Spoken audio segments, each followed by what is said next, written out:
Egipto. La fuente de tesoros arqueológicos más rica del mundo. Vaya, mirad. Bajo este paisaje desértico yacen escondidos los secretos de la antigua civilización. ¡Corre, ven! Nunca había visto nada igual.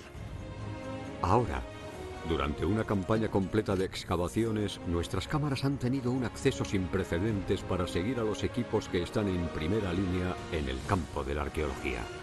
Este es el momento más importante. Revelaremos secretos enterrados. Hoy hemos tenido suerte. Vaya, cuántas momias. Huele fatal. Y haremos descubrimientos que podrían reescribir la historia antigua. Hasta ahora nunca habíamos tenido pruebas. Aquí empezó todo. Madre mía, esto no me lo esperaba. Esta vez, los arqueólogos buscarán pistas sobre la muerte de las pirámides. Madre mía, las piezas son enormes. Claire sigue los pasos de los artesanos encargados de construir los gigantescos monumentos. Se ve claramente que este sitio fue abandonado. Miriam descubre los misterios de los templos del faraón. Esto es de la tumba 22, el depósito de momias. Y Alejandro se enfrenta cara a cara a la otra vida. Es increíble.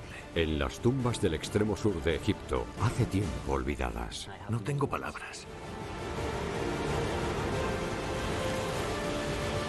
Tesoros perdidos de Egipto. La muerte de las pirámides. Orilla oeste del río Nilo, donde se encuentran los monumentos más icónicos del mundo. Las imponentes pirámides de Giza. En su día las pirámides albergaban los cadáveres de los faraones. Pero aunque la antigua civilización egipcia duró casi 3000 años, sus reyes solo construyeron tumbas enormes como estas unos pocos siglos. Los egiptólogos siguen intentando averiguar por qué los faraones dejaron de construir pirámides gigantes. Para el egiptólogo Chris Nanton, la majestuosidad de estas antiguas estructuras hace aún más increíble el hecho de que los egipcios dejaran de construirlas. 16 kilómetros al sur de las legendarias pirámides de Giza se encuentra Saqqara. Cuando pensamos ahora en las pirámides solemos pensar en Giza y en concreto en la gran pirámide de Keops, pero en realidad es aquí donde empezó todo. Chris ha llegado al lugar de nacimiento de la construcción de pirámides en busca de pistas que desvelen por qué los egipcios construyeron grandes pirámides durante menos de 500 años. Construida un siglo antes de las icónicas pirámides de Giza, la primera pirámide de Egipto es un mausoleo de 60 metros de alto con 6 plataformas de caliza enormes. Cuidadosamente diseñadas para repartir el peso de la roca y evitar su derrumbamiento. Dentro hay una gruta enorme de 8 metros de ancho y 25 metros de profundidad. Al fondo, el lugar previsto para el descanso final del faraón Zoser. En el fondo de eso se trataba. Aquí iba a descansar el cuerpo del rey para toda la eternidad, y tomarse todas estas molestias para crear un monumento alrededor del cadáver de esa persona me resulta asombroso. Para guardar esta momia, deslizaron bloques enormes de granito por un pasadizo hasta la cámara y los apilaron, creando un sarcófago gigante de 6 metros de largo y 3,5 metros de alto. Madre mía, las piezas son enormes. Es increíble. Pero esta tumba no fue diseñada solo para proteger el cuerpo físico del faraón durante toda la eternidad.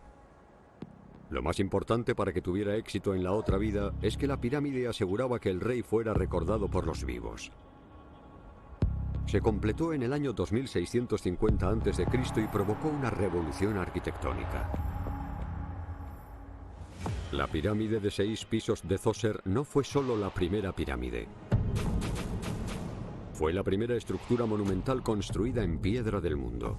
Durante el siglo siguiente, los reyes de Egipto desarrollaron el concepto construyendo tumbas monumentales a lo largo de la orilla oeste del Nilo, incluida la primera pirámide geométricamente piramidal de verdad, la pirámide roja, y el deforme experimento de la pirámide acodada.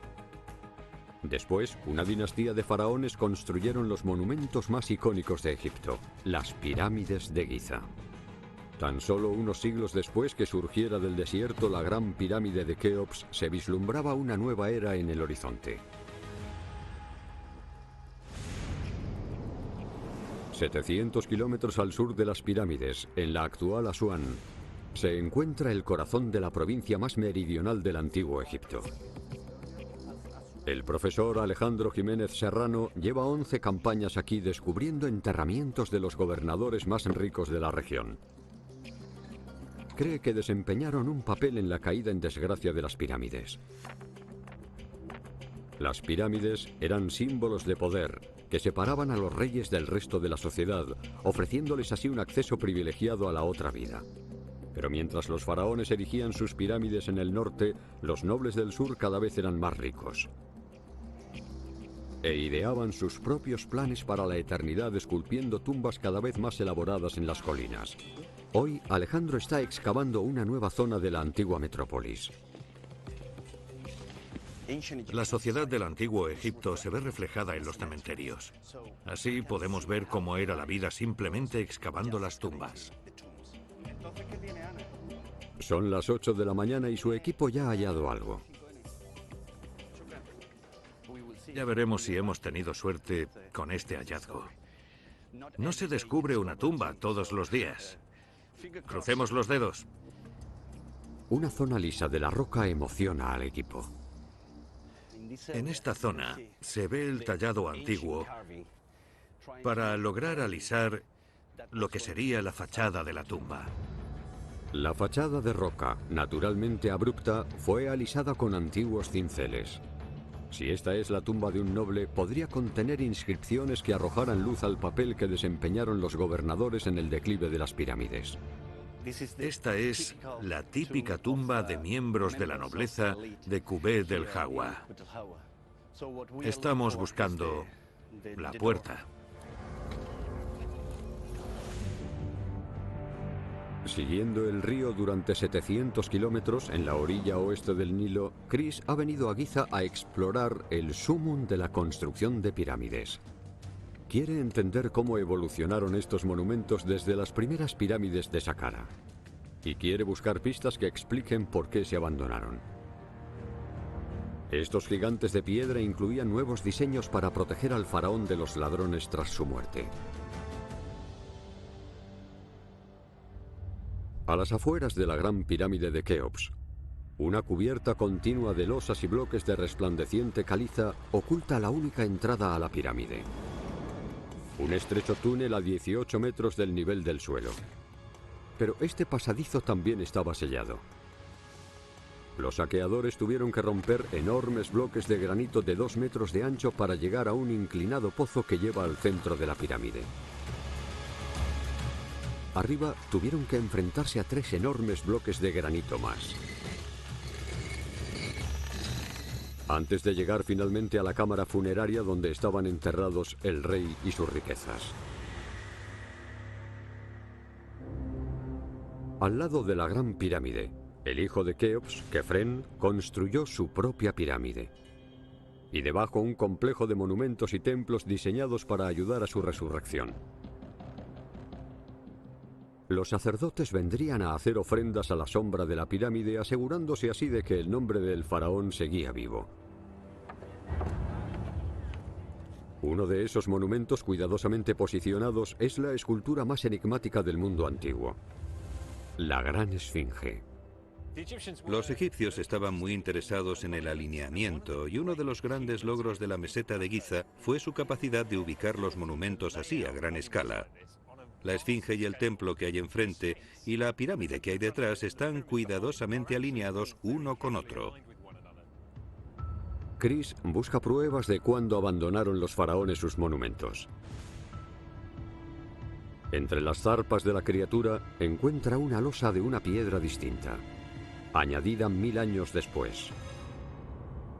La estela del sueño. Se llama la estela del sueño porque el texto describe una historia en la que Tutmosis IV, antes de ser rey, tuvo un sueño en el que la esfinge le hablaba, Y la esfinge dice, no estoy en muy buenas condiciones, me han abandonado. Los jeroglíficos explican que la esfinge quedó enterrada en la arena del desierto, pero que Tutmosis sería recompensado por restaurar la escultura a su antigua gloria.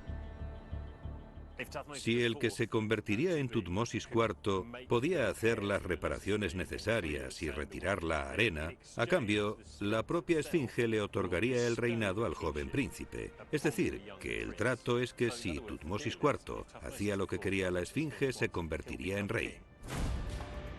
Tutmosis creía que para convertirse en faraón tenía que agradar a sus gloriosos ancestros y asegurarse de que los monumentos de los antiguos faraones eran recordados y respetados.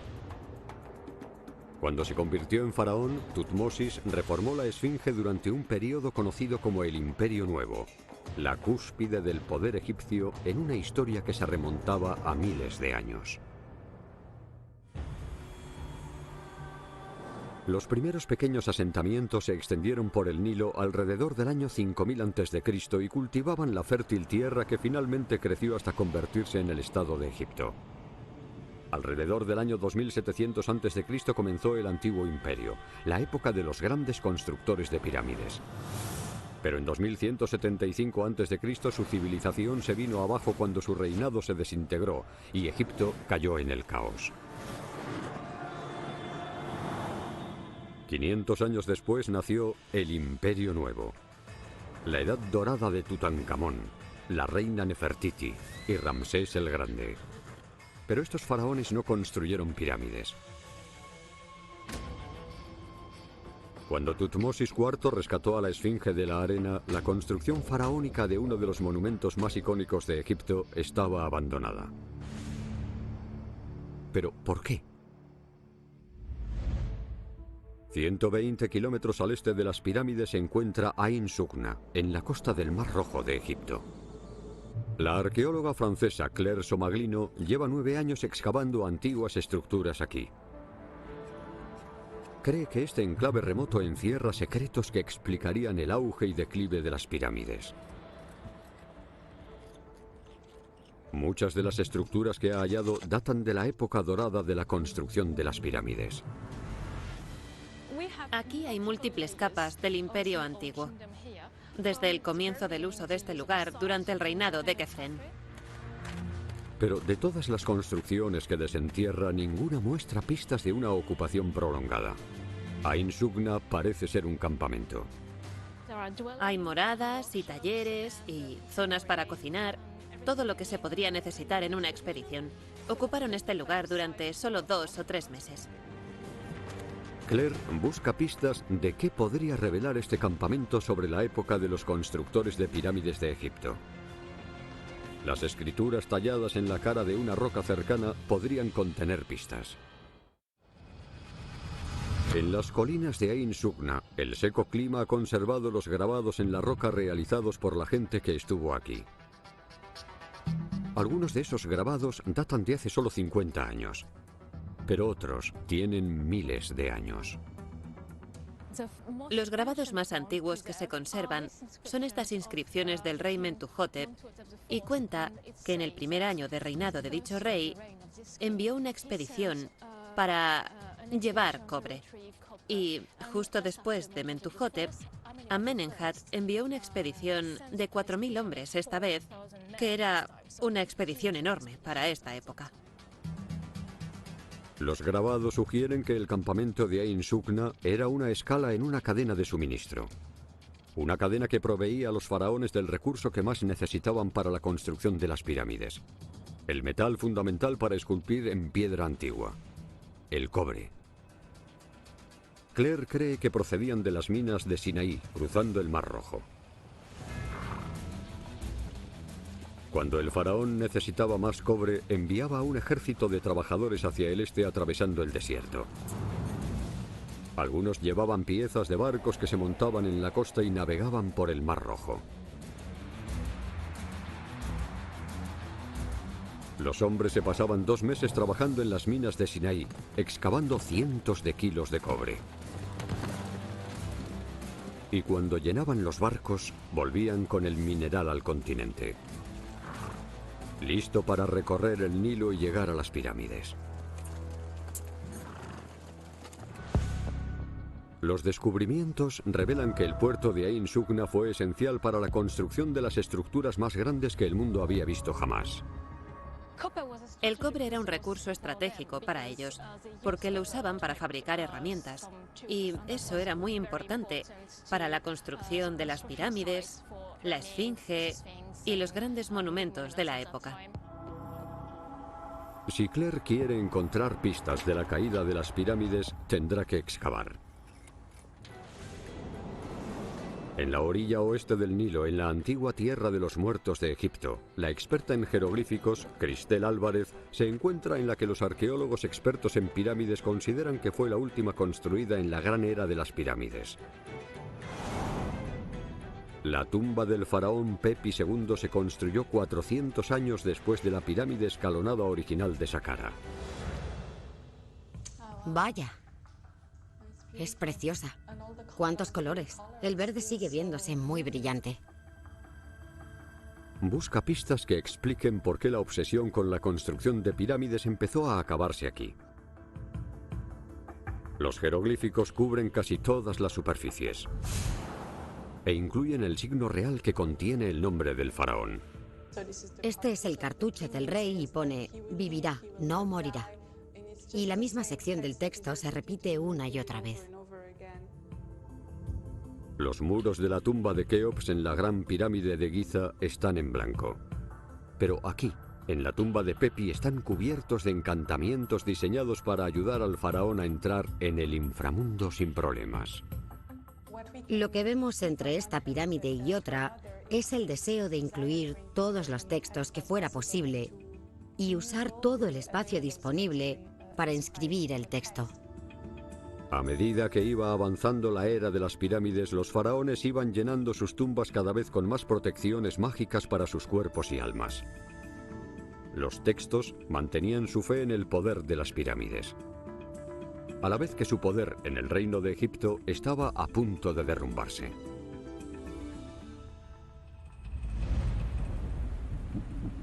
El reinado de Pepi II estuvo marcado por las sequías, el hambre y las revueltas civiles. Preocupado por su destino en el inframundo, cubrió su tumba con inscripciones mágicas que garantizaran la seguridad de su espíritu. Cuando Pepi murió sin heredero, sucedió una lucha de poder que resultó en un siglo de reyes débiles y que vivieron poco. Sin riqueza ni recursos, sus pirámides son minúsculas en comparación con las imponentes estructuras de la época de las grandes pirámides.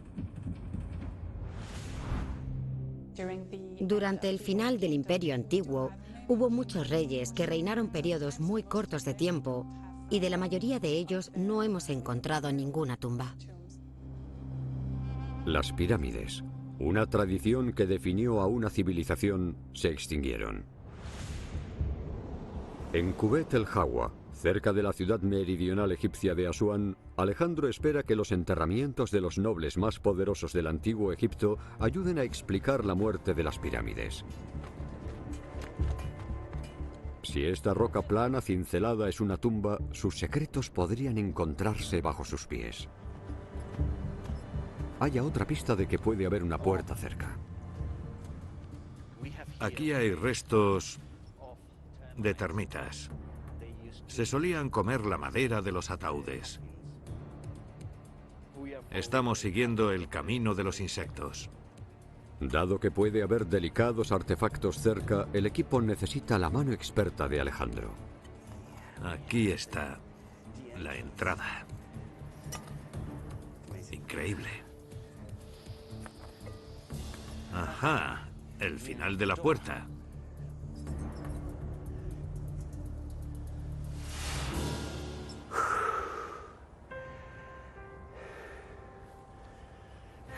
Es increíble. Sí, no tengo palabras. Probablemente seamos los primeros en ver esta puerta en más de 4000 años. La abertura expertamente excavada concuerda con el estilo que usaban los nobles del sur de Egipto al final de la era de las pirámides. Es un momento importante para todo el equipo. Mabruk. Mabruk. Shukran. Ahora hay que darse prisa para abrir la puerta antes de cerrar la excavación por hoy en unas pocas horas.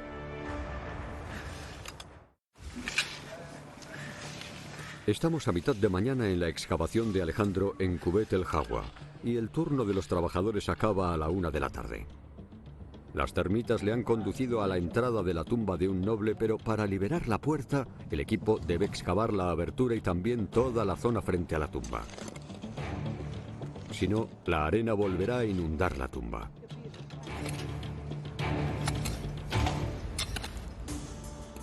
Eso le permite a Alejandro tomarse un momento para recordarse qué está buscando. Las pistas de los poderosos nobles egipcios cuyo ascenso significó el fin de la era de las pirámides. En el periodo en el que estamos excavando, la cabeza del Estado era el rey, luego estaba el visir. Y bajo el visir tenemos a los gobernadores provinciales.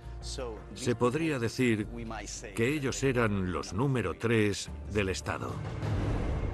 A lo largo de las 11 temporadas que Alejandro lleva trabajando aquí, ha encontrado pruebas de que en esta época de la historia egipcia los faraones estaban perdiendo poder. A medida que los reyes iban debilitando su influencia, los gobernadores de las provincias de Egipto se iban haciendo más ricos. Alejandro descubre que mientras el faraón Pepi II construía la que resultó ser la última gran pirámide, las tumbas de los gobernadores de Kubet el Hawa se iban expandiendo. Durante el reinado de Pepi, aumentaron 5 veces de tamaño. La otra vida no era solo para los faraones y las pirámides. No eran la única forma de tumba que podría conducirte hasta ella.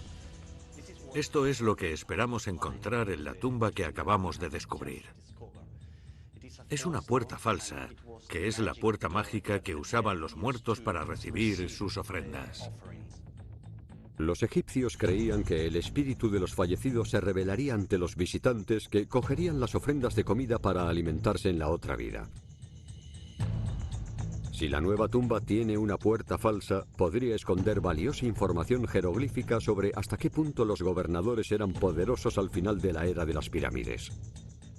Lo que esperamos encontrar en la nueva tumba son inscripciones que nos muestren no solo el nombre, sino también su posición en la sociedad. La excavación cierra a la 1. Han excavado lo justo como para que entre una persona. Alejandro cae en la tentación. Bien. Hay mucha arena. Y no hay restos de saqueo. El pillaje estaba extendido en el antiguo Egipto. Hasta las gigantes pirámides de Giza fueron saqueadas y desprovistas de todos sus objetos de valor.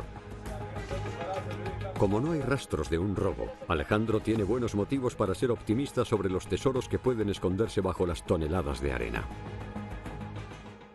El trabajo de un arqueólogo es una cuestión de paciencia que a veces tiene golpes de suerte.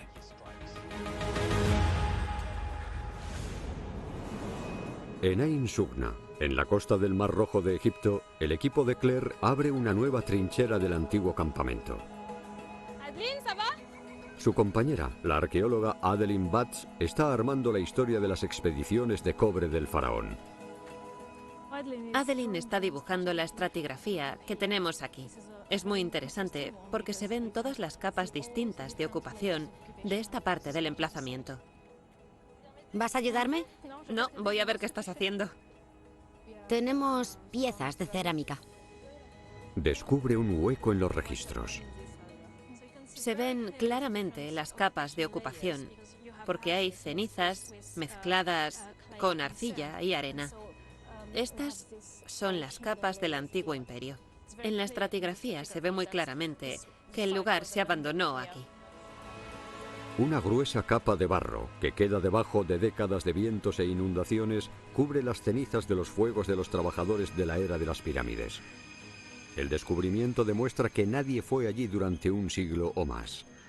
Es una prueba fundamental de la muerte de las pirámides que revela que los faraones dejaron de ordenar expediciones en busca de cobre. El declive de sus riquezas implicaba que ya no podían permitirse construir grandes pirámides. La era de las pirámides acabó tan rápidamente como había comenzado. Pero las creencias de los faraones en la otra vida eran más fuertes que nunca. ¿Cómo protegieron los reyes sus cuerpos y se aseguraron su entrada a la eternidad los reyes posteriores?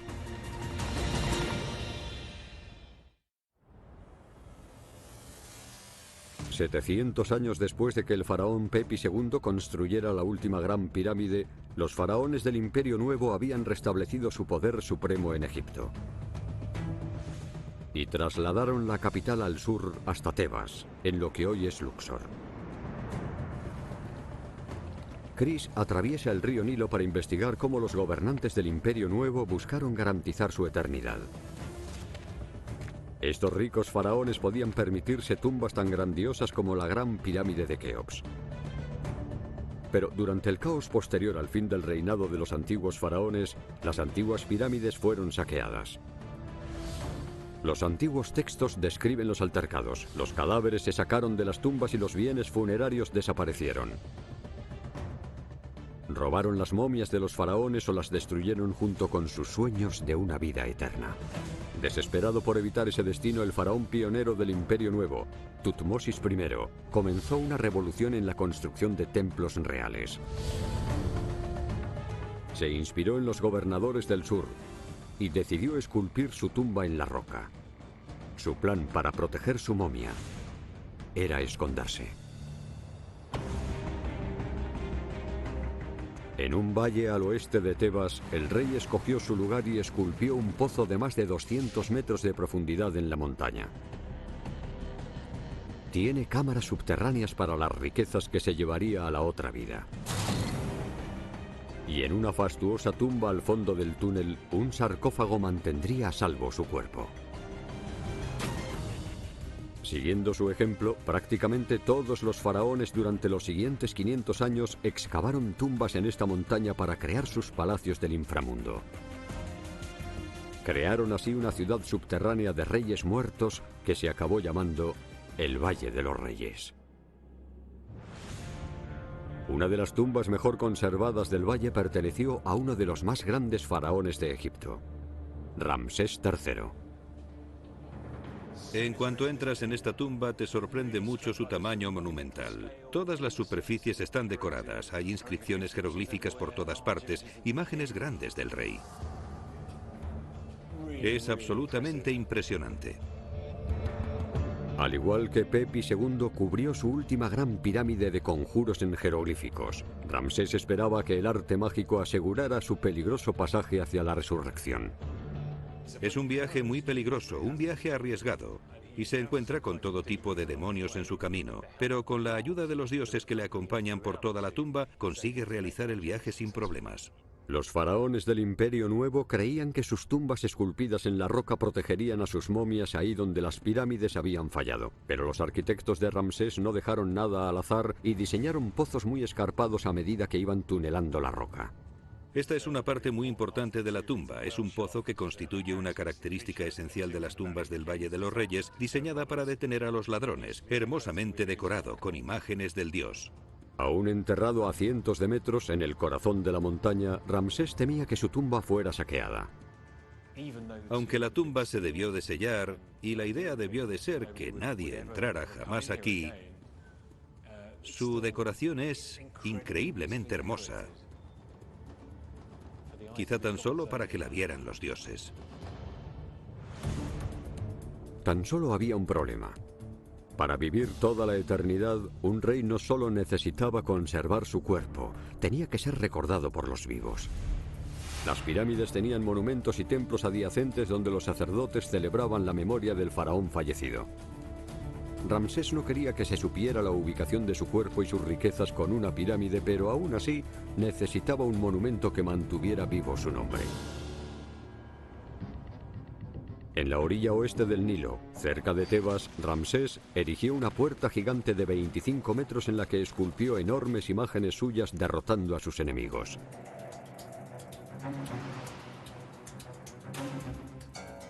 Tras ella, en su templo funerario, 2 patios con una fila de estatuas conducían a una serie de capillas y a una puerta falsa en la que los sacerdotes harían ofrendas y repetirían su nombre.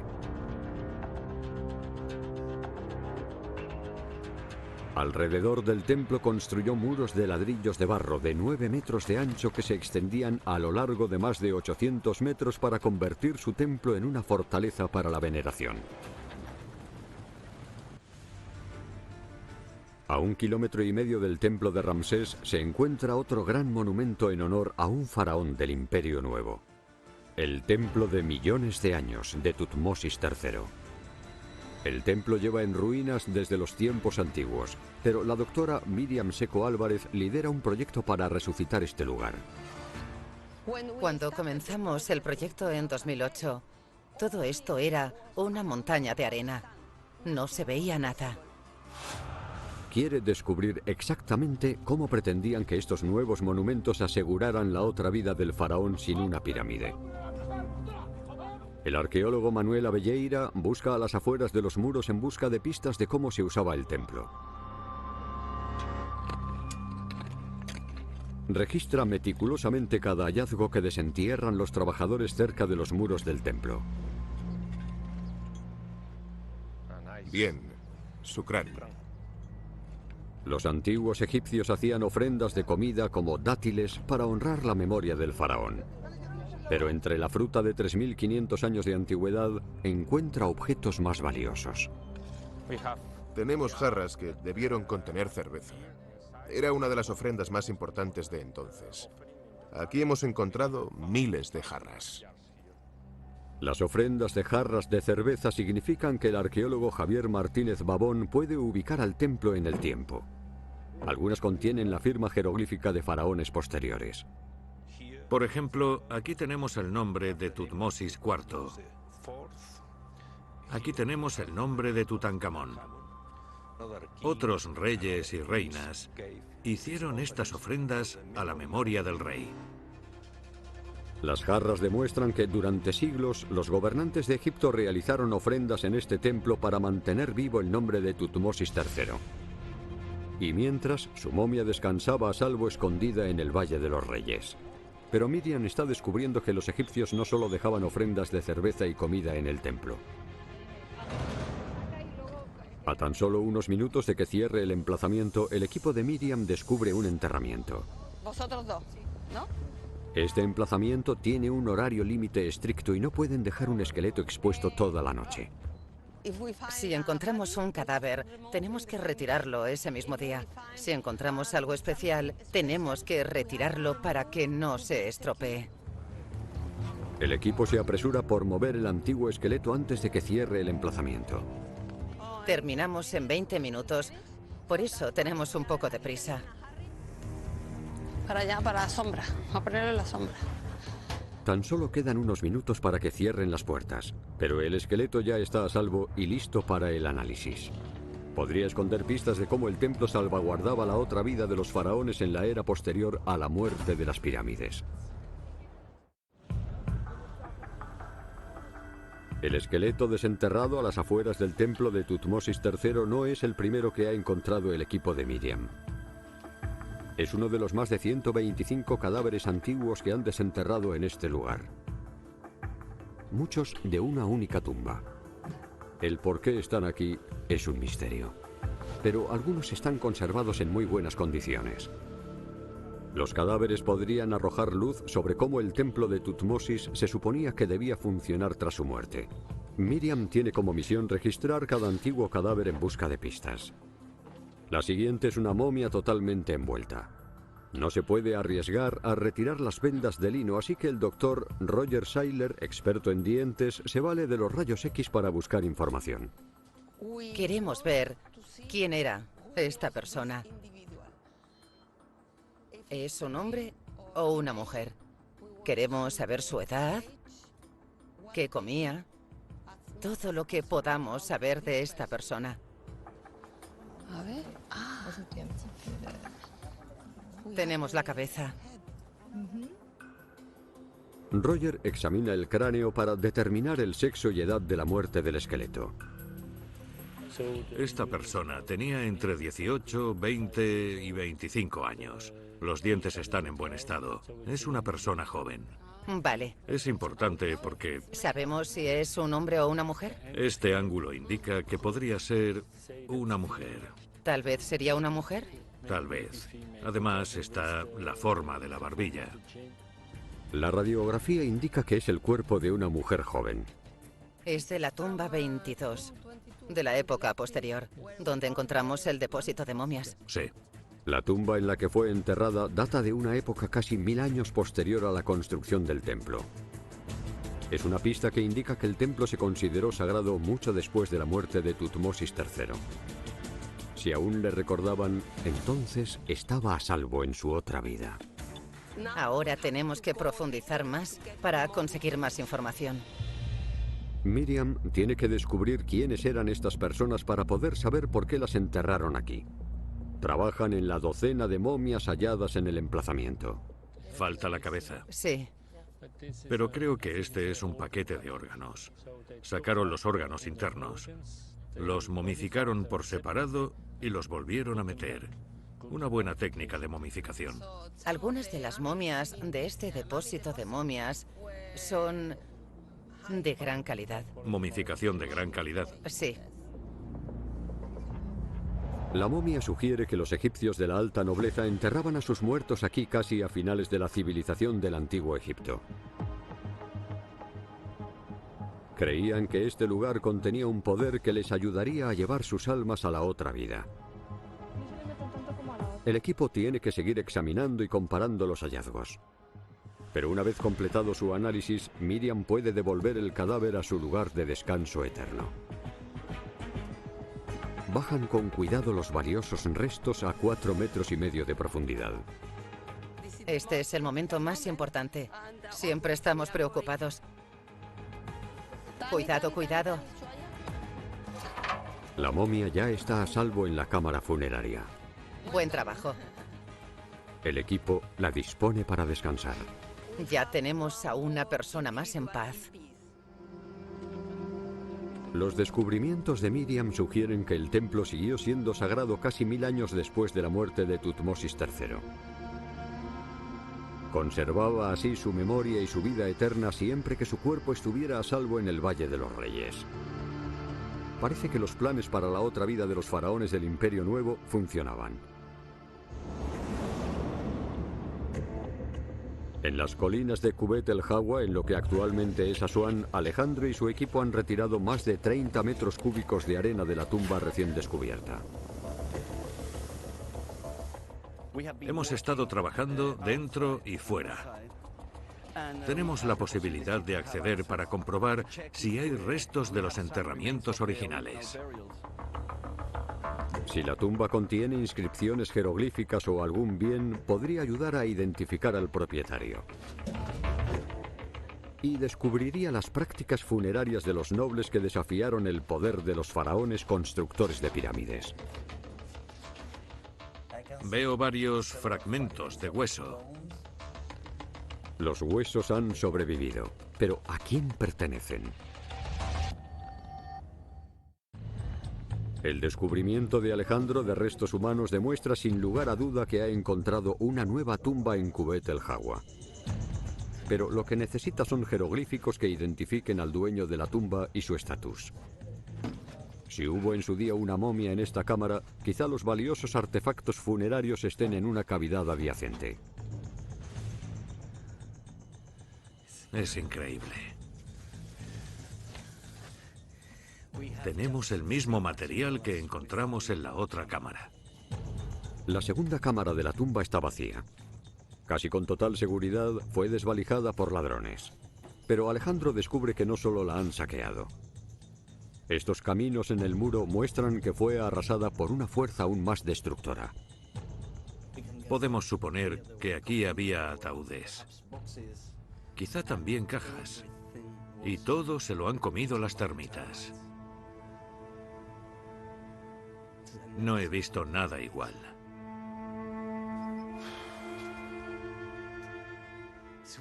Están por donde quiera que mires. Mira.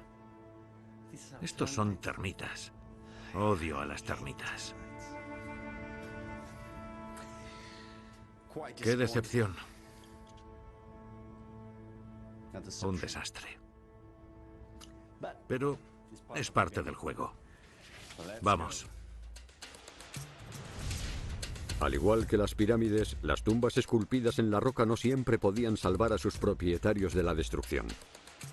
Sus estudiados planes para asegurarse la otra vida resultaron frustrados. Pero la rica necrópolis de Kubet el Hawa puede revelar algún día más cosas sobre el papel que desempeñaron los gobernantes del sur en el declive de las pirámides.